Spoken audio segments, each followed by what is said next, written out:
Raindrops and roses and whiskers on kittens, bright copper kettles and warm woolen mittens, brown paper pads. We zijn vandaag bij de Sint-Willibrodus Basiliek in Hulst. Hier wordt de viering gedaan van het 200-jarige bestaan van Zeeuws-Vlaanderen. Wij zijn erbij om een kijkje te nemen. And crystal strudels, doorbells and sleigh bells and schnitzel with noodles, wild geese that fly with the moon on their wings. These are a few of my favorite things. Girls in white dresses with blue satin sashes, snowflakes that stay on my nose and eyelashes, silver white winters that melt into spring. These are a few of my favorite things. When the dog bites, when the bee stings, when I'm En wat gebeurt hier eigenlijk allemaal? Nou, dit is een groot event en hier komen allemaal mensen die hebben gesponsord. Die komen zo meteen verhalen vertellen over Zeeland.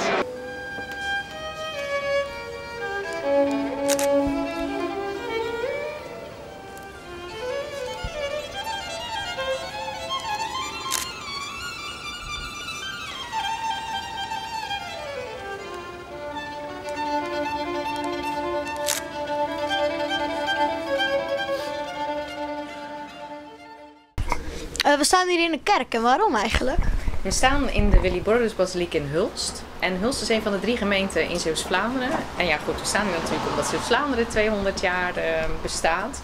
En wat ook leuk is om te vertellen is dat de Hulst de mooiste kerk van Nederland is. Uitgeroepen in 2009. En waarom wordt hier eigenlijk een toespraak gehouden? Omdat Zeeuws-Vlaanderen 200 jaar bestaat en we hebben een aantal mensen die een band hebben met Zeeuws-Vlaanderen, hebben we gevraagd om een toespraak en een toelichting te geven over de viering van 200 jaar Zeeuws-Vlaanderen.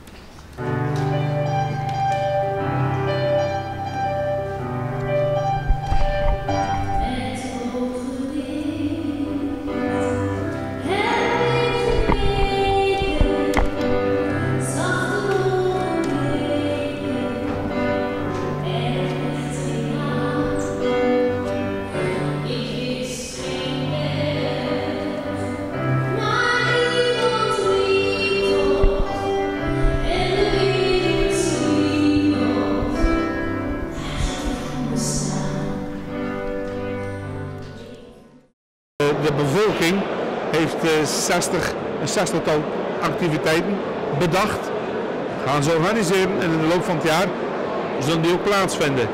En daarnaast gaan wij 3 grote manifestaties doen, zoals deze happening, de start.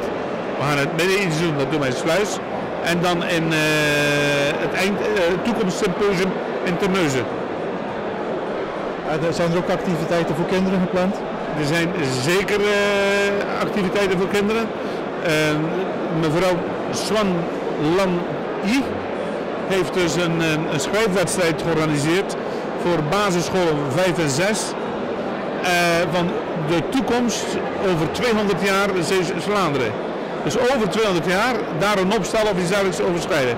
En daar zal op het eind van het jaar, van het studiejaar, zal daar een prijs voor worden uitgeloofd. Dit was het weer voor vandaag. Bedankt voor het kijken en tot de volgende keer.